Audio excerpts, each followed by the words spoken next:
এইরকম করে হিন্দু, মুসলমান, বৌদ্ধ, খ্রিস্টান যারা যারা আমরা ভারতে পৃথিবীতে আসি, সকলেই বলছি আমারটা ঠিক, বাকিটা ঠিক নয়, আমারটা শ্রেষ্ঠ। এই জন্য একটা ধর্মীয় কঠিন পরিস্থিতিতে শ্রী ঠাকুর অনুকূলচন্দ্র তিনি যুববক্তা, যুব সমস্যা সমাধানের জন্য এই পৃথিবীতে আসছেন। তিনি প্রথমে এই সমস্যার সমাধান দিলেন। তিনি বললেন, অন্য বাঁচা নিজে থাকে, ধর্ম বলে জানিস তাকে, ধর্মে সবাই বাঁচে বারে, সম্প্রদায়টা ধর্ম না রে, বাঁচতে নড়ে জায়গা লাগে, তাই নিয়েই তো ধর্ম জাগে। বুদ্ধ ঈশায় বিভেদ করিস, শ্রী চৈতন্য রসুল কৃষ্ণে জীব উদ্ধারে আবির্ভূত হন, একই ওরা তাও জানিস রে। সাংঘাতিক সমস্যার কি সুন্দর সমাধান শ্রী ঠাকুর দিলেন। এমনি করে মানব জীবনের প্রত্যেকটা ক্ষেত্রে, তার ব্যক্তি জীবন, তার পরিবার জীবন, তার সমাজ জীবন তথা রাষ্ট্রীয় জীবন পর্যন্ত ঠাকুর সব সমস্যার সমাধান দিলেন। এখন শুধু আমাদের করে যাওয়া। ঠাকুর বললেন, করো, হও, পাও। না করে যে পেতে চায়, দুঃখ তার পিছে ধায়। এখন শুধু করার পালা। শ্রী ঠাকুর অনুকূলচন্দ্র এইবার আমাদের প্রত্যেকের হাতে মহা অস্ত্র দিলেন। ব্রহ্মাস্ত্রের থেকে অধিক শক্তিশালী সেই অস্ত্র ব্যবহার করে ঠাকুর বললেন, পশু থাকলে মানুষ হবে, মানুষ থাকলে দেবতা হবে, দেবী হবে। সেই অস্ত্র আমাদের প্রত্যেকের হাতে হাতে দিলেন। সেটা কি? সেটা হলো মহানাম। ভিক্ষার সময় ঋত্বিক দাদাদের মাধ্যমে ঠাকুরের যে নামটা পেলাম, এই নামটা জপ করার মধ্য দিয়ে একজন মানুষ যদি জপ করে, সে যদি পশু থাকে মানুষ হবে, মানুষ থাকলে দেবতা হবে। এই হচ্ছে শ্রী ঠাকুরের আজকের পৃথিবীতে শ্রেষ্ঠ দান, মহাদান। এরকম এর আগে কখনো তিনি দিচ্ছেন কিনা আমার জানা নাই। ঠাকুর এই দিলেন, কিন্তু সেটা আমাদের করার ব্যাপার আছে। আমরা যখন এই নামটা গ্রহণ করলাম, পেলাম, তখন আমাদের ঋত্বিক দাদারা বলে দিচ্ছেন, কিন্তু কিংবা আমার গুরুদেব বলে দিচ্ছেন যে তুমি প্রত্যেক দিন ভোরবেলা ব্রাহ্ম মুহূর্তে সূর্য উঠার 1-1.5 ঘন্টা আগে বিছানায় বসিয়া নামটা জপ করবে প্রতিদিন, কমসে কম 45 মিনিট। এই 45 মিনিট জপ না করলে মানুষের ভাব সিদ্ধি হয় না। মানুষের ভিতরে যে কাম, ক্রোধ, লোভ, হিংসা, নিন্দা, পরশ্রী, কাতরতা না করে পাওয়ার বাসনা যে নিত্য বিশ্বাস উচ্চিত হয় যেখান থেকে, সেই ভাবটাকে সুন্দর করলেই আমাদের কর্ম সুন্দর হবে, আমার চিন্তা সুন্দর হবে, আমরা ভালো হব। তাই ঠাকুর আমাদেরকে এটা দিলেন। আমাদের মধ্যে পরম পিতা যেমনি একটা অশুভ শক্তি, অশুভ ভাব দিয়েছেন, সৃষ্টির স্রষ্টা তেমনি করেই আরেকটা শুভ ভাবও দিয়েছেন। প্রেম, প্রীতিতে, উদারতা, মায়া, মমতা, স্নেহ, ভালোবাসা। এই নাম জপ করলে অশুভ ভাবটা নিয়ন্ত্রণ হয় আর শুভ ভাবের বিকাশ হয়। আর মানুষের মধ্যে যে ভাবের উত্থান হয়, বিকাশ হয়, সেই ভাবে মানুষ কর্ম অনুষ্ঠিত করে, অনুষ্ঠান করে।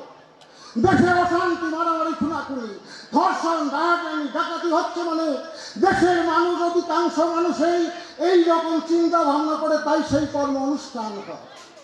সেই জন্য ঠাকুর আমাদের এই নামটা দিলেন। এই নামটা জপ করার মাধ্যম দিয়ে আমাদের মনের ভিতরে শুভ শক্তির বিকাশ হবে। আমরা প্রত্যেকে শুভ সুন্দরের পূজারী হয়ে উঠব, একে অপরের সাহায্যকারী হইব, একে অপরের জীবনের আনন্দের অধিকারী হয়ে উঠব। তাই ক্ষুদ্র বক্তব্য এখানে শেষ করলাম। ভুল ত্রুটি হলে ক্ষমা করবেন। জয় গুরু, বন্দে গুরু।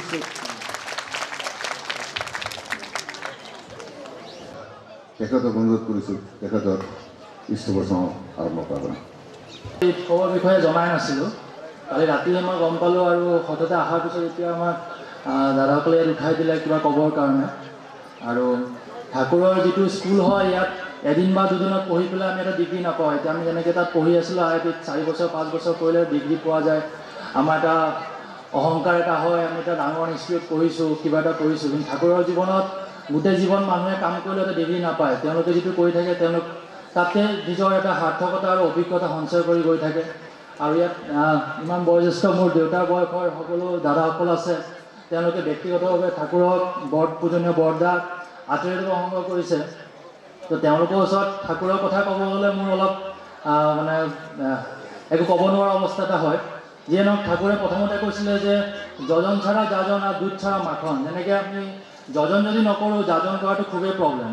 যেনেকৈ গাখীৰত মানে গাখীৰ নহ'লে যেনেকৈ মাখন উলিয়াব নোৱাৰি, তেনেকুৱা মানে যজন নাথাকিলে যাজন নহয়। গতিকে কিবা এটা কোৱাৰ আগত নিজৰ এটা অভ্যাস থকা দৰকাৰ। তো যি কি নহওক, এতিয়া ঠাকুৰৰ কথা ক'ব গ'লে মই অলপ শিক্ষাৰ বিষয়ত ক'ব চেষ্টা কৰিম। যিহেতু ঠাকুৰে প্ৰথমতে আমাৰ যিটো দীক্ষাৰ প্ৰয়োজনীয়তা, ইয়াত সকলো গুৰু ভাইসকল আছে। এবাৰ ৰেৱতী মোহন দাৰ নাম চবে শুনিছে। তেওঁ যেতিয়া পূজনীয় বৰদাই তেওঁক PhD কৰিবৰ কাৰণে আমেৰিকা যাব দিলে, তেওঁ মানে অলপ ইতস্তত বোধ কৰিছিলে।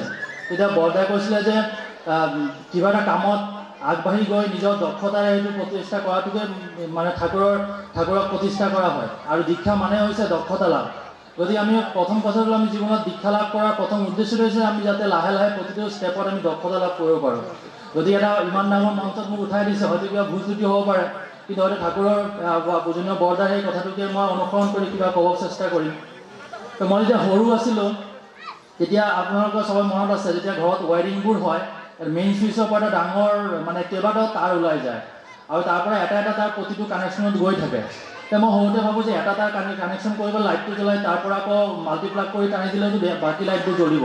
কিন্তু পিছত গম পালোঁ যে এটা চুইচৰ পৰা যেনেকৈ আমি চকেটত 4-5টা লাইট লগাই দিলে কিছুদিনতে চকেটটো বেয়া হোৱাৰ চান্স থাকে, আৰু চবকে এটা মেইন পাৱাৰ চ'ৰ্চ, মেইন চ'ৰ্চটোৰ লগতে লাগি থকাটো প্ৰয়োজন হয়। তেনেকৈ আমি দৈনন্দিন জীৱনত আমি চবেই কিবা না কিবা এটা বিষয়ত আমি চবেই পাৰ্গত। মোৰ মা ঘৰুৱা কামত পাৰ্গত, দেউতা ব্যক্তিগত জীৱনত পইচা কেনেকৈ ঘটিব লাগে সেইটোত পাৰ্গত, মই এটা পঢ়ি আছোঁ, তাত পাৰ্গতা দেখুৱাব চেষ্টা কৰি আছোঁ। কিন্তু সকলো ফালৰ পৰা পাৰ্গত হ'বৰ কাৰণে এটা আমাৰ মেইন পাৱাৰ চ'ৰ্চ লাগে, আৰু সেই পাৱাৰ চ'ৰ্চটো হৈছেগৈ আমাৰ পৰম প্ৰেমময় শ্ৰী ঠাকুৰ অনুকূল চন্দ্ৰ। গতিকে আমি যদি মেইন চ'ৰ্চৰ লগত যদি লাগি থাকোঁ, তেতিয়াহ'লে কেতিয়াও আমি তাৰ পৰা বিচ্ছিন্ন হোৱা বা শ্বৰ্ট চাৰ্কিট হৈ জ্বলি যোৱাৰ কেতিয়াও সম্ভাৱনা নাথাকে। আমি যদি মাল্টিপ্লাগ কৰি যদি সৰু সুৰা পাৱাৰ চ'ৰ্চৰ লগত লাগি থাকোঁ, হয়তো সমাজত কিছু দূৰ আগুৱাই যাম, কিন্তু এটা সময়ত গৈ পেলাই সেই পাৱাৰ চ'ৰ্চটোৱে আমাক আৰু ছাপ্লাই দিব নোৱাৰিব, তেতিয়া আমি শ্বৰ্ট চাৰ্কিট হৈ জ্বলি যোৱাৰ সম্ভাৱনা বেছি থাকে। গতিকে আমাৰ প্ৰথম উদ্দেশ্যটোৱে হৈছে আমি পৰম প্ৰেমময় শ্ৰী ঠাকুৰৰ আদৰ্শত আমি তেওঁৰ লগত লাগি থকা। আৰু ঠাকুৰে এইটো কাৰণে আমাৰ সমাজত আচাৰ্য পৰম্পৰা সৃষ্টি কৰি গৈছিলে, যাৰ কাৰণে তাৰপিছত আমাৰ পৰম পূজ্য শ্ৰী বৰদাই আমাক সকলোকে সেই আদৰ্শৰ প্ৰতি অনুপ্ৰাণিত কৰি আগুৱাই লৈ গ'ল। কিন্তু মোৰে দুৰ্ভাগ্য, মই পৰম পূজ্য বৰদাক দেখাৰো সৌভাগ্য হোৱা নাছিলে, মই এতিয়া বহুত সৰু আছিলোঁ।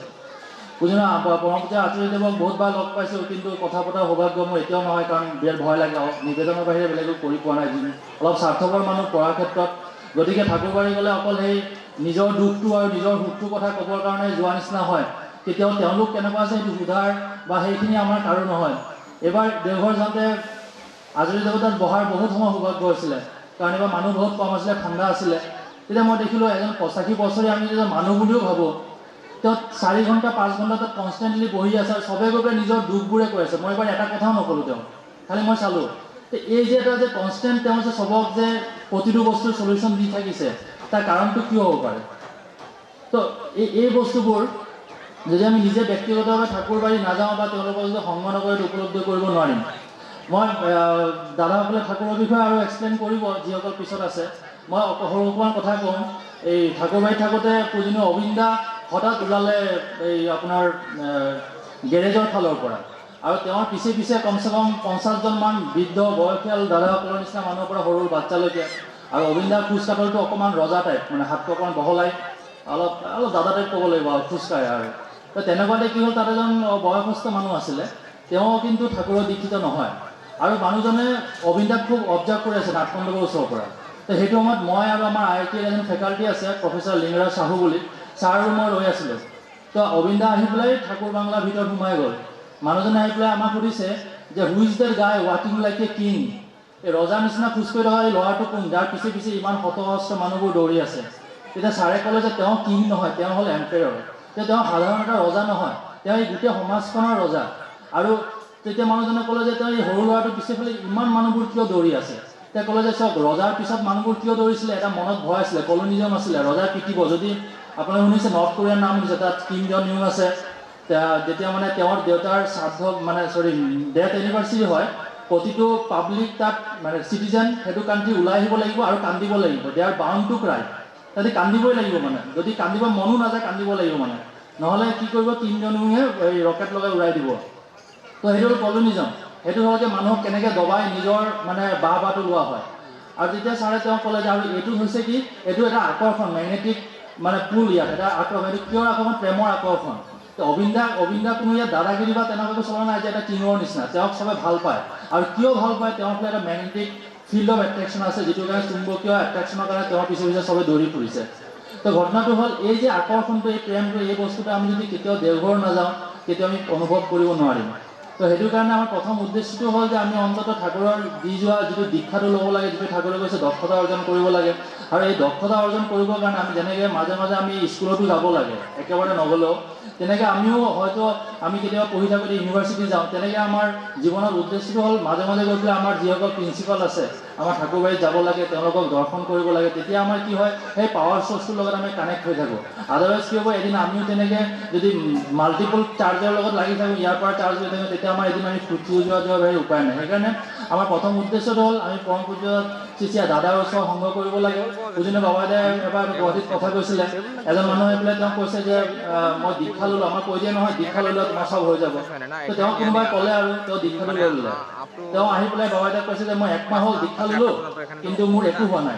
তো বাবাইদেউে ক'লে যে আপুনি ঘৰত কাপোৰ ধুৱে নাই, বোলে ধুৱে মোলে। তো কেনেকৈ ধুৱে বোলে, মই বাল্টিখন চাৰ্ফ বাল্টি গুলি লওঁ, তাত কাপোৰ ভিজাই দিওঁ, তাৰপিছত কাপোৰটো কি কৰোঁ বোলে, তাৰপিছত কাপোৰটো অকণমান হেৰি কৰি পানীৰে ধুই থাকোঁ বোলে। কেইবাৰ ধুৱে বোলে, প্ৰথম 2-4 বাৰ ধুলে চাৰ্ফৰ পানীখিনি ওলাই যায়, তাৰপিছত বোলে লাহে লাহে ফ্ৰেছ ৱাটাৰ ওলায়, আৰু এসময়ত গৈ বোলে পানীটো চফা হৈ যায়, তেতিয়া কাপোৰটো মিলি দিওঁ। 6-7 বাৰমান আমি ধুওঁ যদি পানী বেছি থাকে। তো বাবাইদেউে ক'লে চাওক আপুনি এটা কাপোৰ কেইদিন পিন্ধে, খুব বেছি 3 দিন, সেই কাপোৰটো ধুবৰ কাৰণে আপুনি 6-7 বাৰ চাৰ্ফৰ জলত পানী ৱাছ কৰি আছে। আৰু জন্মান্তৰত কিমান পাপ কৰি পেলাই আমি এইটো জন্মত আমি ফচি আছোঁ। আৰু সেই পাপখিনি আমি এই 3 দিন 4 দিন বা 1 মাহ স্থগিত কৰিলে আপোনাৰ হৈ যাব বুলি ভাবিছেনে? ঠাকুৰৰ কামটো হ'ল নিশ্চেষে লেগে থকা, নিষ্ঠা।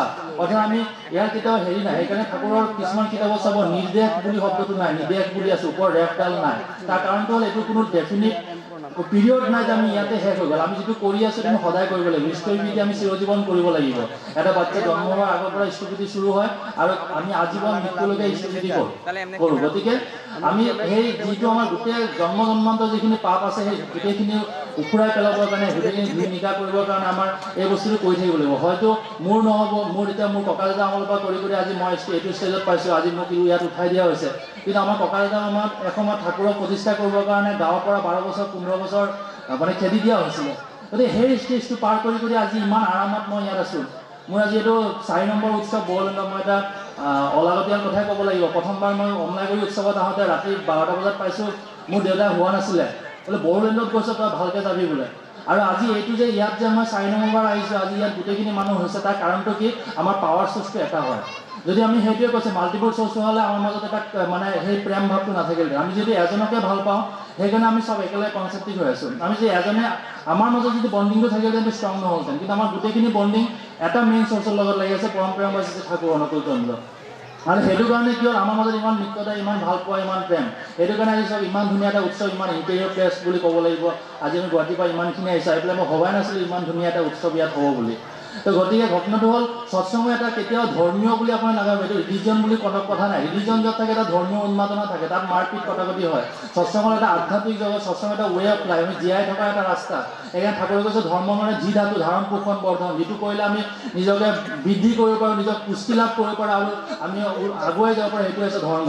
গতিকে আমি ধৰ্মক যদি আমি মানে ধৰ্মীয় উন্মাদনা যিটো আমাৰ আজিকালি চলি আছে, মানে কমিউনেল টাইপত লৈ গৈছোঁ, সেইটো যদি কৰোঁ তেতিয়া কেতিয়া ধৰ্ম নহয়। ধৰ্মটো হৈছে ঠাকুৰে সেইকাৰণে কৈছে ধৰ্ম কেতিয়াও বিভিন্ন হ'ব নোৱাৰে। আমাৰ আগত দাদাই কৈয়ে গৈছিলে গোটেইখিনি ঠাকুৰৰ বাণী।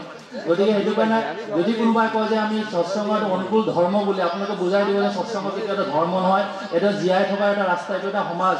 তাত গোটেই যিকোনো মতামতৰ মানুহে, ভগৱানৰ উপাসনা কৰা যিকোনো মতামতৰ মানুহ ইয়াত যুক্ত হ'ব পাৰে, আৰু নতুনভাৱে আজিৰ যুগত জীয়াই থকাৰ কাৰণে যিখিনি পদ্ধতি সেইখিনি শিকি ল'ব পাৰে। ধন্যবাদ।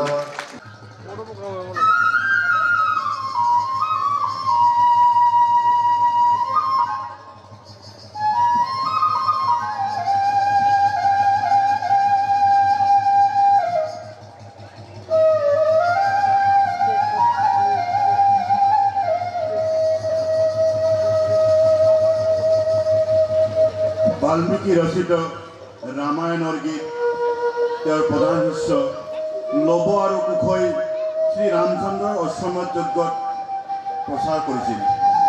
এই গীতৰ মূল গায়ক আছিল কুশ আৰু কুশৰ নাম অনুসৰি গীতৰ নাম কুষাণ হয়।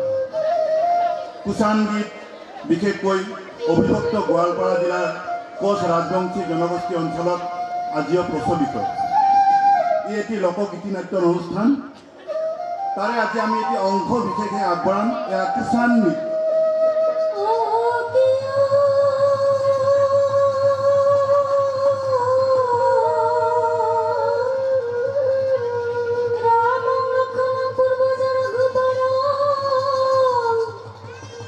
Sita pote sonaran kakho